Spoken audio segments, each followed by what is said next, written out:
नमस्कार बंधुगण, आपण मानकु आमर ही चैनल को स्वागत। आज भिडियोटी कुंभ राशि व्यक्तिविशेष मानक पाई बहुत अधिक गुरुत्वपूर्ण रही अछि। सेथिपाई आपण माने धैर्यर सहित एही भिडियोटी को शेष पर्यंत निश्चय देखंतु।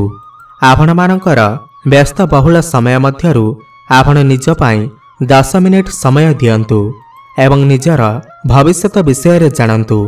देखंतु एही भिडियो रे आपण माने सही 6 गोटी बड़ भविष्यवाणी विषय जानिबे, जहा 2025 रे हेबाकु थिबा ग्रह मानकर गोचर हिसाब रे आपण मानकर जीवन रे निश्चिंत भावरे घटिबाकु जाउअछि एवं आपण लेखि रखंतु एहा संपूर्ण भावरे सत्य अटे। आपणकर जीवन रे 2025 मसिया रे एही सबु तारीख रे गुरुत्वपूर्ण घटना मान निश्चिंत भावरे घटिबा, जहा आपणकर भाग्य एवं भविष्यत को परिवर्तन करिदेब। सर्वप्रथमे आपण माने समस्त को जानी रखिबा उचित कि समस्तंकर जन्म कुंडली अलग अलग होई थाए एवं पूर्व जन्मर कर्म अनुसार एही जन्मर कुंडली प्रस्तुत होई थाए। सेथिपाई आपणक कुंडली अनुसार आपणक जीवन रे जहा घटिबार थिबा ताहा निश्चिंत भावरे घटिबा, किंतु धर्मशास्त्र एवं ज्योतिष शास्त्र साहाय्य रे आपणक भविष्यत रे हेबाकु थिबा घटना विषय रे आगुरु आपण जानि परिबे एवं प्रतिकार मध्य करी किछि बड़ घटना को मध्य आपण छोट आकार रे करि परिबे। ता सहित ग्रह मानकर गोचर जहा समस्त ब्रह्मांड रे गोचर करूछंती सेमाने आम मानकर जीवन उपरे बहुत बड़ प्रभाव पकई थांती। किछि ग्रह मानकर गोचर राशि परिवर्तन शुभ फल देबा पाई प्रतिज्ञाबद्ध होई थांती एवं किछि ग्रह मानकर गोचर अशुभ फल मध्य प्रदान करि थांती। सेथिपाई आपण माने एही 2025 मसिया रे देखिबे आपण मानकर जीवन रे बहुत बड़ परिवर्तन आसीबा, किंतु परिवर्तन आपण मानक पाई भल रहिबा ना खराब रहिबा जानिबा पाई आपण माने निश्चिंत भावरे भिडियोटी को शेष पर्यंत देखंतु। शेष पर्यंत देखिले आपण निश्चिंत भावरे जानि परिबे जे कौन रहिछि एही 6 गोटी बड़ भविष्यवाणी जहा आपण मानकर जीवन रे एही 2025 मसिया रे घटिबाकु जाउअछि। किंतु भिडियोटी आरंभ करिबा पूर्वरु जदि आपणकर भी कुंभ राशि होई थाए एवं आपण भी ईश्वर को सच्चा हृदय रे भक्ति करुथांती विश्वास करुथांती तेबे भिडियोटी को लाइक करी कमेंट बॉक्स रे जय शनिदेव अवश्य लिखि दियंतु। तेबे आसंतु सही 6 गोटी बड़ भविष्यवाणी विषय रे जानिबा, जहा एही 2025 मसिया रे आपणक जीवन रे निश्चिंत घटिबा, किंतु आपणकर ध्यान देई बुझिबार अछि जे केउ क्षेत्र रे एही परिवर्तन गुडिक घटिबा।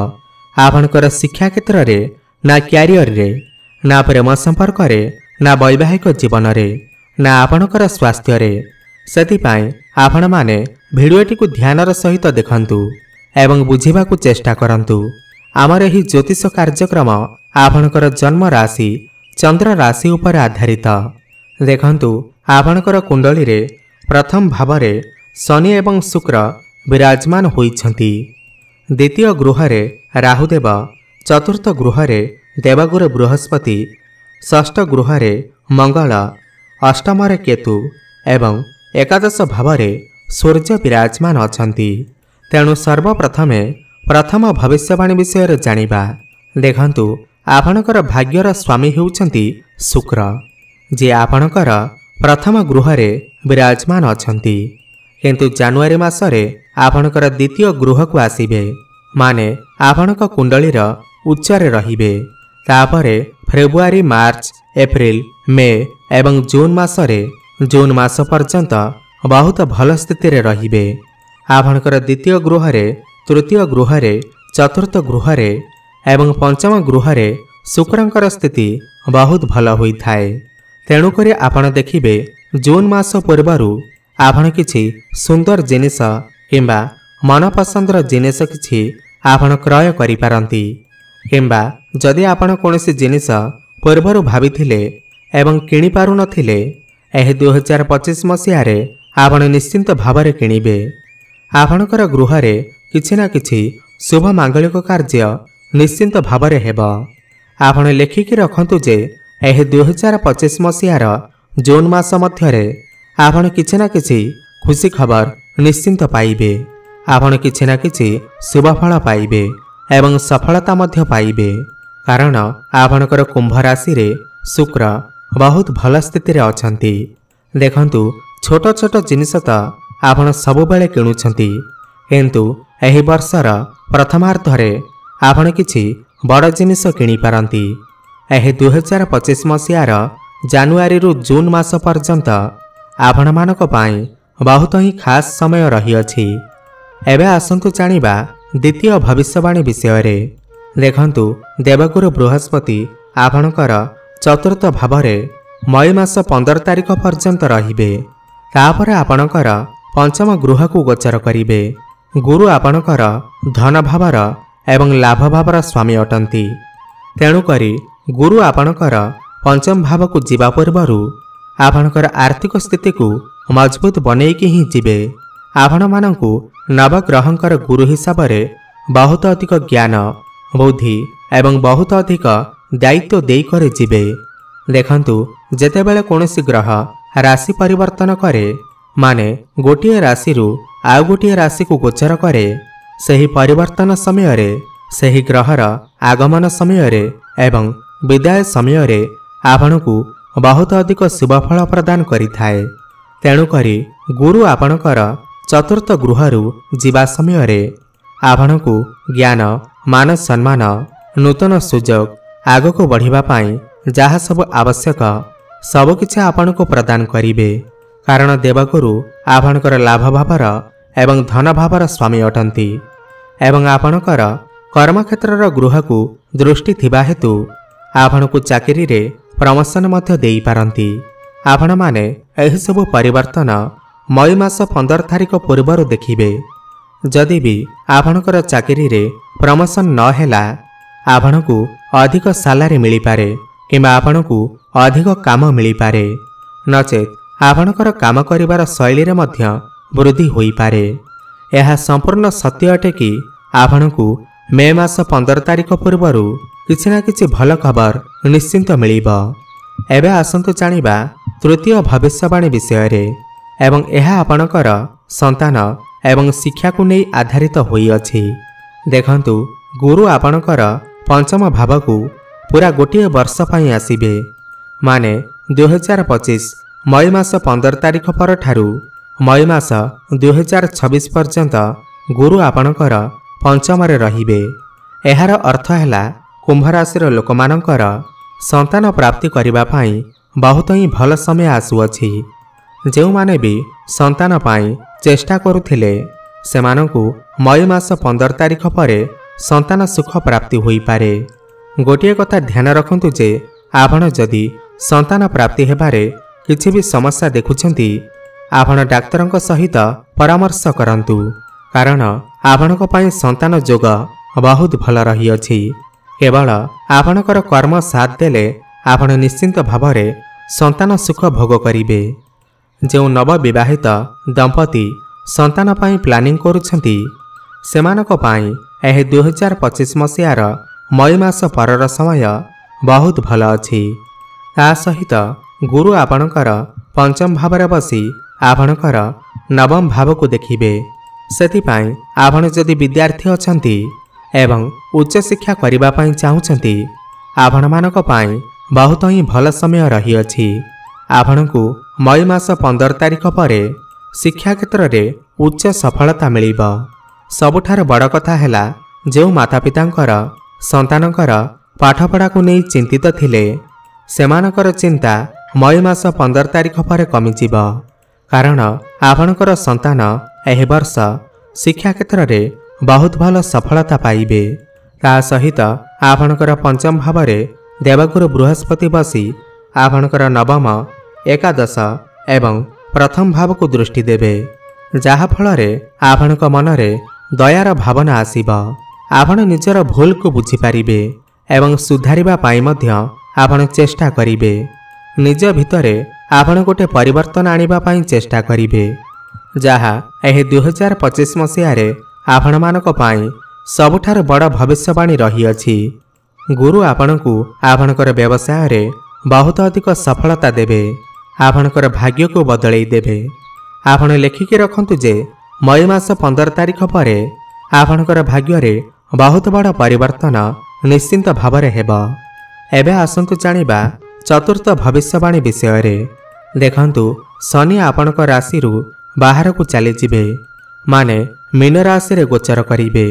दीर्घ 2.5 वर्ष पर मार्च मास 30 तारिख दिन शनि आपणकर द्वितीय भाव को मीन राशि को चलन करिवे, जहाँ आपणक मनरू स्ट्रेस को बाहर करिवे।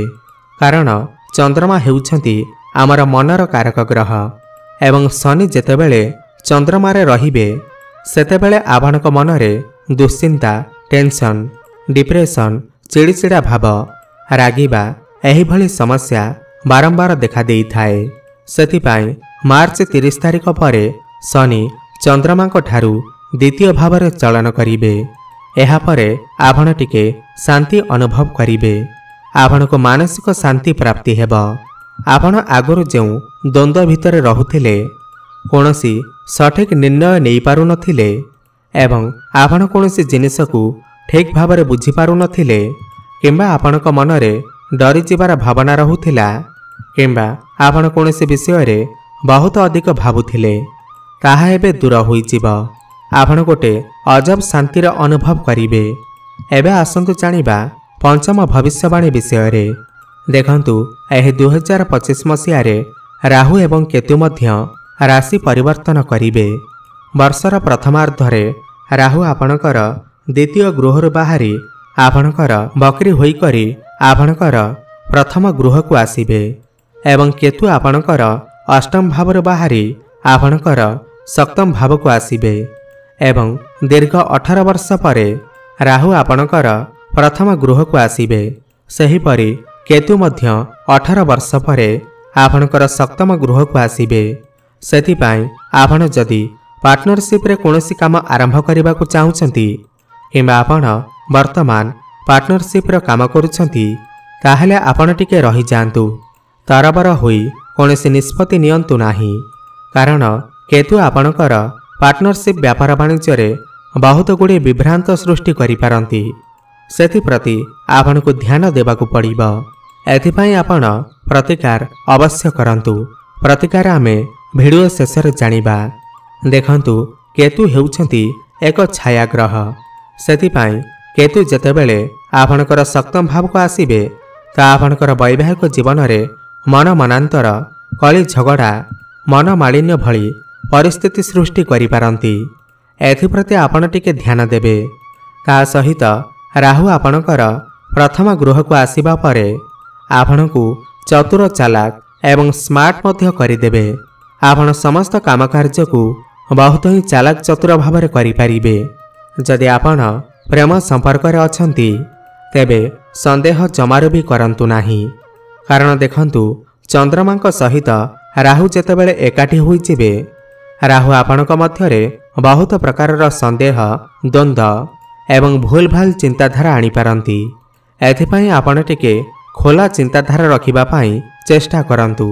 देखंतु शनि आपणकर प्रथम गृह जीवे माने आपणकर चिंता, राग सबकिछि दूरेई जीव। आपणकू मानसिक शांति प्राप्ति हेब। किंतु राहु आपणकर प्रथम भाव रहिले आपणकर मन संदेह एवं द्वंद्व आड़कू जाइपारे। सेतिपाई आपणकर प्रेम संपर्क रे, वैवाहिक संपर्क रे किंबा सांग साथी रे एभली चिंताधारा न आनिबाकू चेष्टा करंतु। सबु परे भी आपण एही समय रे बहुत अधिक स्मार्ट होई जिबे। केउ जगार केउ कथा कुहा जिबो आपण बहुत भल भाबरे जानि जिबे। एबे आसंतु जानिबा अंतिम बा षष्ठ भविष्यवाणी विषय रे। देखंतु 30 मार्च पर शनि जेतेबेले आपणकर द्वितीय गृह को आसीबे, आपणकर आपणक परिवार प्रति अधिक संपर्क बढ़ी जिबो। आपण आपणकर परिवार पाई किछि ना किछि करिबाकू चिंता करि पारंती। आपण एमिति भी किछि काम करिवे जेउथि पाई आपणक परिवार लोक आपणक पाई गर्वित अनुभव करिवे। किंतु आपणकर दांतरे किछि समस्या देखा देई पारे। आपणक गळारे मध्य किछि असुविधा आसी पारे। विशेष भावरे आपणक आखिरे किछि समस्या देखा देई पारे। ସେଥିପ୍ରତି ଆପଣ ଟିକେ ଧ୍ୟାନ ଦିଅନ୍ତୁ। ମାର୍ଚ୍ଚ ମାସ 29 ତାରିଖ ପରେ ଆପଣଙ୍କ ବାଣୀରେ ମଧ୍ୟ ଧ୍ୟାନ ଦେବାକୁ ପଡ଼ିବ, କାରଣ ଶନି ଆପଣଙ୍କର ଭାଷାକୁ ଟିକେ କଠୋର କରିପାରନ୍ତି। ସେଥିପାଇଁ ଆପଣ କେଉଁ ଜାଗାରେ କେଉଁଭଳି କଥା କହିବେ ଟିକେ ଜଗି ରଖିକି କହିବେ। ସବୁ ପରେ ବି ଦେଖନ୍ତୁ, ଶନି 7.5ର ତୃତୀୟ ଚରଣ ମାର୍ଚ୍ଚ ମାସ 30 ତାରିଖରୁ ଆରମ୍ଭ ହେବ ଏବଂ ଏହି ତୃତୀୟ ଚରଣ ଶୁଭାଶୁଭ ଫଳ ପ୍ରଦାନ କରିଥାଏ। ଆପଣଙ୍କ କର୍ମ ଅନୁସାରେ ଆପଣଙ୍କୁ ଫଳ ପ୍ରଦାନ କରିଥାଏ। ସେଥିପାଇଁ ଆପଣଙ୍କୁ ଚିନ୍ତିତ ହେବାର କୌଣସି ଆବଶ୍ୟକତା ନାହିଁ। ଏବେ ଆସନ୍ତୁ ଜାଣିବା କିଛି ସରଳ ଏବଂ ସହଜ ପ୍ରତିକାର ବିଷୟରେ, ଯାହା ଶନିଙ୍କର ଶୁଭାଶୁଭ ଫଳକୁ ବୃଦ୍ଧି କରିବ ଏବଂ ଆପଣଙ୍କର ଅଶୁଭତ୍ୱକୁ ଦୂର କରିବ। ଦେଖନ୍ତୁ, ଆପଣ ଶନିଙ୍କର ବୀଜମନ୍ତ୍ରର ଜପ ଅବଶ୍ୟ କରନ୍ତୁ। ଯେଉଁ ପର୍ଯ୍ୟନ୍ତ ଆପଣଙ୍କର ଶନି 7.5 ସମାପ୍ତି ନ ହୋଇଛି ସେ ପର୍ଯ୍ୟନ୍ତ ଆପଣଙ୍କୁ ଶନିଙ୍କର ବୀଜମନ୍ତ୍ରର ଜପ ଅବଶ୍ୟ କରିବାକୁ ପଡ଼ିବ। ପ୍ରତିଦିନ ଆପଣ ହନୁମାନ ଚାଳିଶାର ପାଠ କରନ୍ତୁ, କାରଣ ଏହି 2025 ମସିହାଟି କେବଳ ହନୁମାନଙ୍କର ବର୍ଷ ଅଟେ। ତା ସହିତ ଆପଣ ଗାୟତ୍ରୀ ମନ୍ତ୍ରର ମଧ୍ୟ ଜପ କରନ୍ତୁ। ସବୁ ପରେ ଆପଣ ପ୍ରତ୍ୟେକ ଦିନ ସୂର୍ଯ୍ୟଙ୍କୁ ଜଳ ଅର୍ପଣ କରନ୍ତୁ। ଆପଣଙ୍କୁ ଶୁଭାଶୁଭ ଫଳ ପ୍ରାପ୍ତି ହେବ। ଦେଖନ୍ତୁ, ଯଦି ଆପଣଙ୍କର କୁମ୍ଭ ରାଶି ହୋଇଥାଏ ତେବେ ଭିଡ଼ିଓଟି ଆପଣଙ୍କୁ କିପରି ଲାଗିଲା ଆମକୁ ନିଶ୍ଚୟ କମେଣ୍ଟ କରି ଜଣାଇବେ ଏବଂ ଭିଡ଼ିଓଟିକୁ ଗୋଟେ ଲାଇକ୍ ନିଶ୍ଚିତ ଭାବରେ କରିବେ। ଧନ୍ୟବାଦ।